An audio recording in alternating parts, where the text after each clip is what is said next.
جب تو اپنی ماں کے پیٹ میں تھا تو میں نے تجھے کیا کیا؟ خلق کیا، تجھے بنایا، تجھے اپنے ہاتھوں کے ساتھ بناتا رہا۔ اور خدا پہلی بات جو ہے وہ یرمیہ سے کہتا ہے کہ میں باطن سے تجھے جانتا ہوں۔ ہاللیلویا۔ اور دوسری بات کہتا ہے میں تجھے جانتا تھا، میں تجھے جانتا ہوں، کیونکہ میں نے تجھے مخصوص کیا ہے۔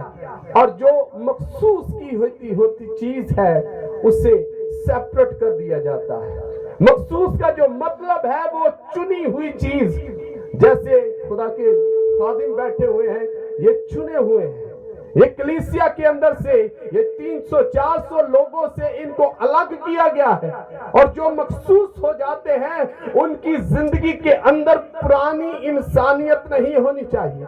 جیسے آپ یاد کر سکتے ہیں کہ خدا نے جب ابراہیم کو چنا تو خدا نے کیا کہا؟ اے ابراہیم اپنے ناطے داروں کو چھوڑ کر اس راہ پر چل جو میں تجھے دکھانا چاہتا ہوں۔ خدا نے اسے کہاں سے لیا؟ ایک بت پرست فیملی کے اندر سے، اور کلام کے اندر لکھا ہے خدا برائی کے اندر سے اچھائی نکالنا جانتا ہے۔ اور خدا نے جب بزرگ آدم کو بنایا، اور جیسے جیسے یہ سلسلہ چلتا آیا اور ابراہیم کو کس فیملی سے چنا، اور خدا نے جب مخصوص کیا، جب خدا نے چن لیا تو خدا نے کہا اپنے ناطے داروں کو چھوڑ دے اور میں جس راہ پر تجھے لے کر جانا چاہتا ہوں اس سمت چل۔ سو میرے عزیزو، جب خدا چنتا ہے وہ مخصوص کرتا ہے، اسے سیپریٹ کر دیتا ہے، اسے علیحدہ کر دیتا ہے، اور چنے ہوئے لوگوں کے اندر تبدیلی ہونا چاہیے۔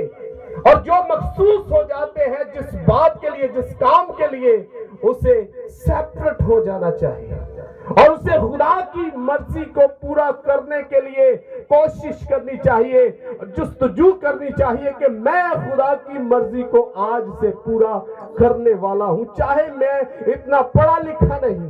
اگر بائبل مقدس سے ہم دیکھتے ہیں تو خدا نے کن کو چنا؟ بے وقوفوں کو چنا، اور عقل مند ایسا کر دیا۔ اور جیسے آپ یاد کر سکتے ہیں کہ خداوند یسوع مسیح کے شاگرد جو ان پڑھ گواہ تھے، اور جب وہ گفتگو کرتے تھے تو بڑے عالم کہتے تھے، اور ان کے پاس اتنی تعلیم کہاں سے آ گئی، اور یہ کہاں سے اتنی گہری گہری باتیں کرتے ہیں، یہ تو جاہل ہے، یہ تو بچھیرے ہیں، یہ تو مچھلیاں پکڑنے والے ہیں، یہ تو ان پڑھ ہے، یہ تو جاہل ہے۔ اور جب یہ باتیں کر رہے تھے تو ایک شخص نے کہا جناب یہ یسوع کے ساتھ رہتے ہیں۔ ہاللیلویا۔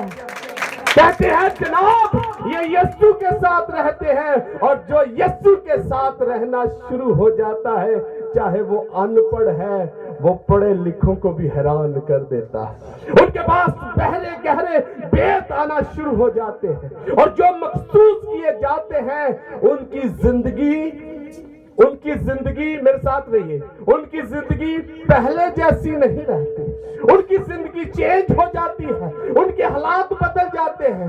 اب وہ مچھلیاں پکڑنے والے ہیں، اور خداوند یسوع نے کہا اب میرے پیچھے آ جاؤ، آج سے تم مچھلیاں نہیں پکڑو گے بلکہ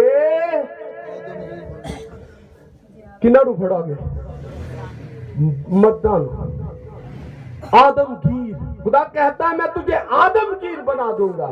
خدا جب چنتا ہے تو وہ ہمیں برکت دیتا شروع کر دیتا ہے، گویا کہ ہم اس کی وفاداری کے اندر چلے، گویا کہ ہم اس کے ساتھ رفاقت رکھنے والے بن جائیں، گویا ہم اس کے ساتھ وفاداری کے ساتھ چلنے والے بن جائیں۔ اور جب خدا چن لیتا ہے تو خدا کہتا ہے کہ اب تو نہیں بولے گا بلکہ میں تیرے میں سے ہو کر بولوں گا۔ ہاللیلویا، ہاللیلویا۔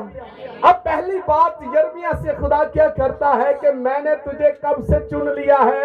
جب تو اپنی ماں کے پیٹ میں بے وجود مادہ تھا، میں نے تجھے ہڈیاں میں نے تیری بنائی، دل میں نے تیرا بنایا، سب کچھ میں جو اپنے ہاتھوں کے ساتھ تجھے تخلیق کر رہا ہوں، میں تجھے بنا رہا ہوں۔ لیکن میں آج یہاں پر ایک اور بات کہنے والا ہوں کہ جب ہم اپنی ماں کے پیٹ میں نہیں، خدا تو ہمیں تب بھی جانتا ہے۔ जब हम अपनी माँ के पेट के अंदर अभी तक आए नहीं तो खुदा हमें जानता है। कैसे जानता है? आप इस बात से हैरान होते होंगे कि पास्टर साहब आज कैसी बात कर रहे हैं कि यहाँ पर खुदा यिर्मयाह से कहता है कि मैंने तुझे तख्लीक किया तेरी माँ के पेट में, मैंने तुझे अपने हाथों के साथ बनाया है, मैंने तेरी हड्डियां बनाई है, मैंने तेरे दिल को बनाया है, मैंने तेरे जिस्म का हर अज़ा मैंने बनाया है। लेकिन आज हम फर्क तलीम सुन रहे हैं। खुदा तो हमें तब भी जानता है जब हम अपनी माँ के पेट के अंदर आए भी नहीं। क्या ईमान रखते हैं? ईमान रखते हैं। खुदा हमें इससे पहले ही जानता है। आप याद कर सकते हैं, आप याद कर सकते हैं खुदा ने इब्राहिम से क्या कहा। इब्राहिम ने कहा कि मेरी औलाद नहीं है, मेरा वारिस जो है वो अलीएज़र है। ऐ खुदा मेरी तो औलाद नहीं है। तो अभी औलाद नहीं हुई। खुदा ने कहा इब्राहिम बाहिर आ, अगर तू सितारे गिन सकता है तो गिन ले, इससे ज्यादा तेरी औलाद होगी। अगर रेत के जर्रों को गिने तो इससे ज्यादा तेरी औलाद होगी। और हमारा खुदा आज वो ईमानदारों का बाप है। तो कितने यहाँ पर ईमानदार हैं? मैं हाथ देखना चाहता हूँ कितने ईमानदार हैं। तो हम किसकी असल और नस्ल है? हम किसके ईमान की बरोटी है? हमारा ईमान कौन है? तो इसका मतलब है कि खुदा हमें कब से जानता है? उससे भी पहले जानता है। खुदा उससे पहले हमें जानता है। और खुदा कहता है इब्राहिम अगर रेत के जर्रों को गिन सकता है तो गिन ले। तो औलाद तो है नहीं, औलाद तो इब्राहिम की अभी पैदा नहीं हुई, अभी तो इसहाक पैदा नहीं हुआ। तो खुदा कहता है आसमान के सितारों को गिन ले, इस जगह तू गिन सकता है, इससे ज्यादा तेरी औलाद होगी। इसका मतलब है खुदा हमें इससे पहले ही जानता है। हालेलुया। वो हमारे दिलों और गुर्दों को जांचने वाला खुदा है। वो हमारे इरादों को जांचने वाला खुदा है। वो हमारे मंसूबों को जांचने वाला खुदा है। वो हमें माँ के पेट में से चुन लेता है। और यिर्मयाह को खुदा माँ के बातन ही से चुनता है और चुनकर मखसूस करता है और बरकत देता है और सेपरेट करता है। और पांचवी बात जो है खुदा कहता है मैं तुझे कौमों पर नबी बनाऊंगा। और नबी का मतलब है खुदा का मुंह। खुदा का मुंह जो अल्फाज ऊपर से आते हैं और नबी के अल्फाज और खुदा के अल्फाज हैं। जो नबी कहता है वो खुदा के अल्फाज होते हैं। खुदा कहता है मैं तुझे नबी बनाऊंगा। तो मेरे अजीजों अगला स्टेप जो है, ये तो 5 बातें खुदा ने यिर्मयाह से की। और यिर्मयाह आगे से क्या कहता है आइए अगली आयत के अंदर देखते हैं। तब मैंने कहा हाँ खुदावंद खुदा देख मैं बोल नहीं। खुदा उसके साथ कलाम करता है। यिर्मयाह कहता है खुदावंद मैं बोल नहीं सकता। उसके एक्सक्यूज देखिए। आज भी बहुत से ऐसे, जैसे एल्डर साहब मीटिंग को लीड कर रहे थे, इसी तरह जब खुदा ने मूसा को चुना तो मूसा ने क्या कहा? उसने कहा खुदावंद मेरी जुबान क्या करती है, मेरी जुबान क्या करती है, मैं इतनी बड़ी कौम को कैसे आजाद करूंगा, मेरी जुबान तो थरथराती है, मेरी जुबान मैं तो हकला कर बोलता हूं। सो मेरे अजीजों खुदा कहता है कि जब मैं अपना कलाम तेरे मुंह में रख दूंगा, बोलने वाले तुम नहीं होंगे, बोलने वाला मैं हूंगा। Hallelujah, hallelujah. खुदा कहता है बोलने वाले तुम नहीं होगे, बोलने वाला मैं हूंगा। मैं कलाम करूंगा, मैं आगे गुफ्तगू करूंगा। इंसान के अंदर ऐसी क्वालिटी नहीं है। और एक प्रोसीजर है जब खुदा इंसान को चुनता है। जैसे आज भाई इमानुएल को आप खुदा चुना है खुदा ने, और ये एक प्रोसीजर है, एकदम से नहीं हो जाता। जैसे अगर मूसा को देखा जाए तो 40 साल वो फिरौन के घर के अंदर रहा। उसके बाद उसने क्या किया, उस घर के अंदर से कैसे निकला, एक मिस्री को क्या किया, कत्ल कर दिया, और मिस्री को कत्ल करके वहां से भाग गया। और कत्ल क्यों किया? क्योंकि वो मिस्री इस्राएलियों के ऊपर जुल्म कर रहा था, और उसका खून जो था वो इस्राएली खून था। उसका खून जब जोश मारा, उसने उसको कत्ल कर दिया और वहां से भाग गया, और 40 साल वो बियाबानों के अंदर भेड़ बकरियां चराता रहा। तब जाकर खुदा ने जब 80 साल का हो गया, तब खुदा ने कहा मूसा आजा। अब यहां पर एक और बात है, खुदा देखता है किस शख्स के अंदर कितनी क्वालिटी है।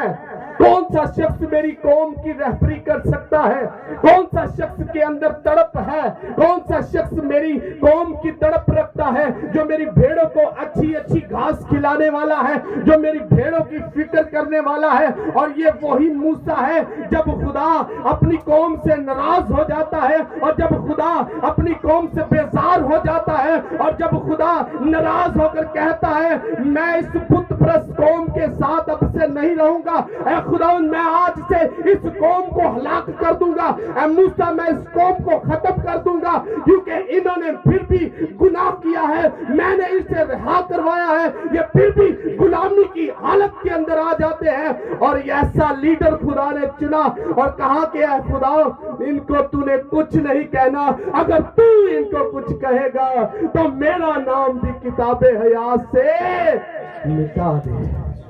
ऐसे लीडर खुदा चुनता है जो अपनी कौम के लिए, जो अपनी कलीसिया के लिए अपनी जान देने के लिए भी तैयार हो जाए। ऐसे खुदा लोगों को का चुनाव करता है जिनके अंदर तड़प होती है।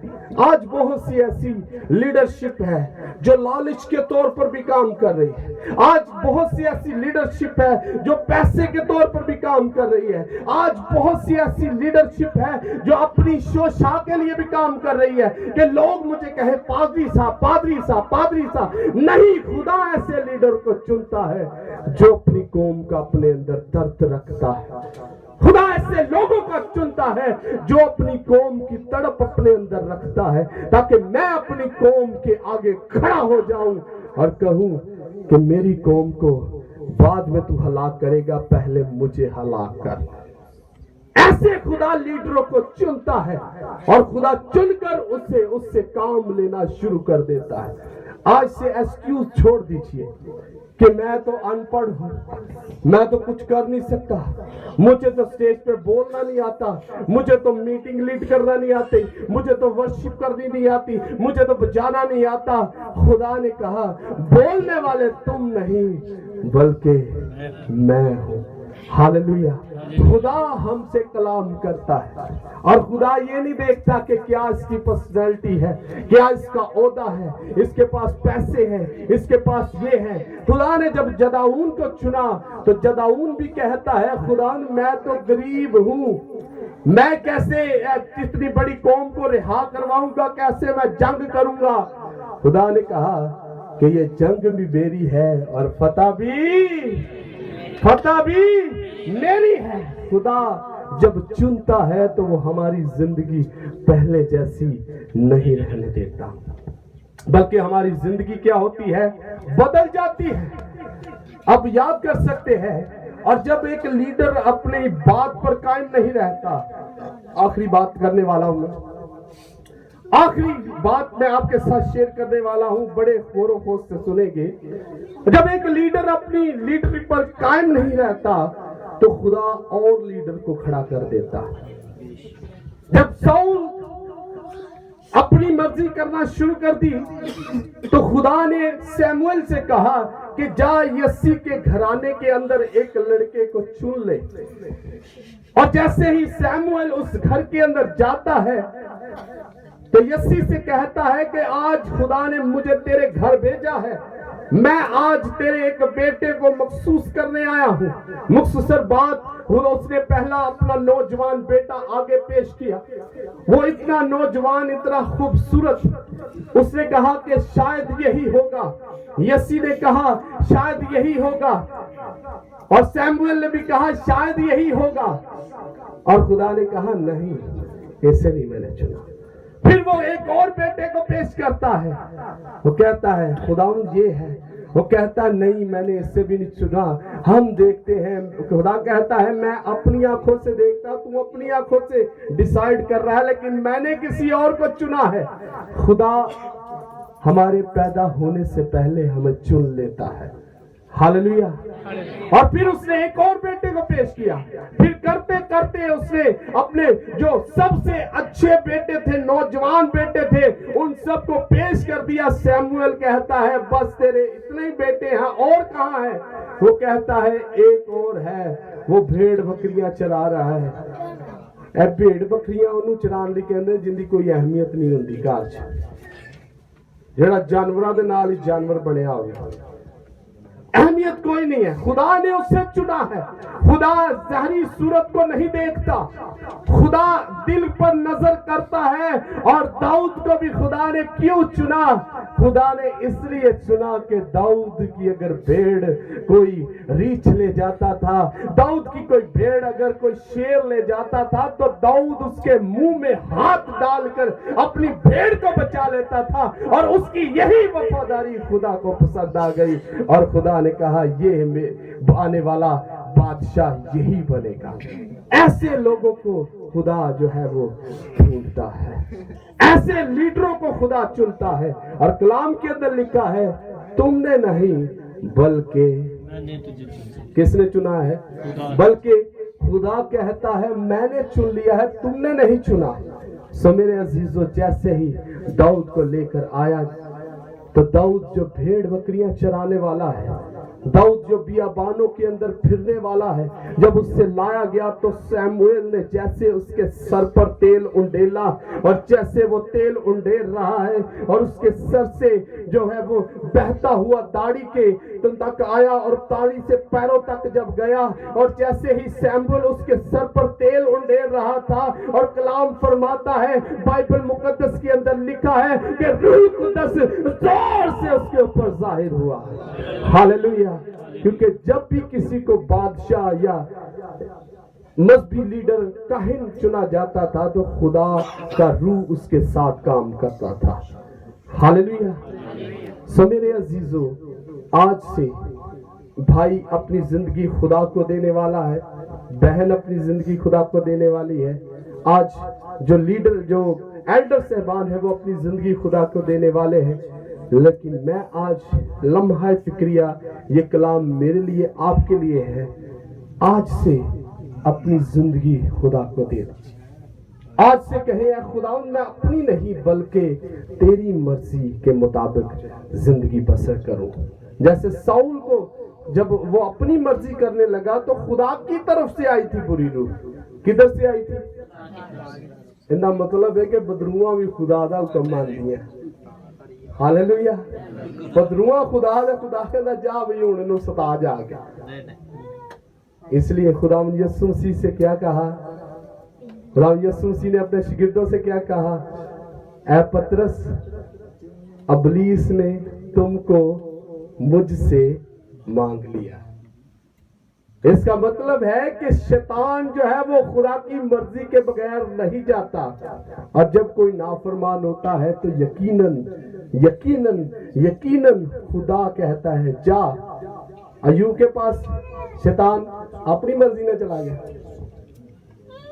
अय्यूब के पास भी अपनी मर्जी से नहीं गया। जो अगर लोग खुदा के साथ वफादारी के साथ नहीं चलेंगे, फिर खुदा को इजाजत लैके शैतान जाता है, हाँ जी हुण जावां जी मालक जी दसो मैनू, तो फिर वो जाके सताना शुरू कर देना।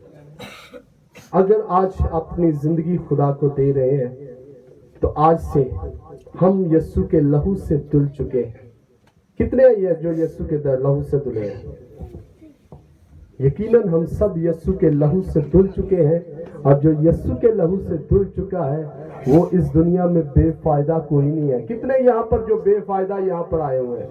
हर जिंदगी के अंदर कोई ना कोई मकसद है, कोई ना कोई प्लान है। खुदा ने किसी इंसान को बेफायदा यहाँ पर नहीं भेजा, हर इंसान को خدا نے اپنے لہو کے ساتھ مخصوص کر دیا ہے، اور ہم چنے ہوئے لوگ ہیں۔ ہم شاہی کاہنوں کا کیا ہے؟ ہم شاہی کاہنوں کا کیا ہے؟ ہم چنی ہوئی قوم ہیں، ہم کوئی عام نہیں ہے، ہم بھی چنے ہوئے ہیں، اور کس کے لہو سے دھل چکے ہیں؟ اپنے خداوند یسوع کے لہو سے دھل چکے ہیں، اور ہم بھی الگ کیے ہوئے لوگ ہیں۔ اور اپنے آپ کو آپ بہتر سے بہتر سمجھیں اور اپنے ایمان پر پختہ رہیں، اپنے ایمان کو جو ہے وہ کمزور نہ کریں۔ ہم یسوع کے لہو سے دھل چکے ہیں۔ خدا ہم آپ سب کو اسی کلام کے وسیلہ سے برکت دے۔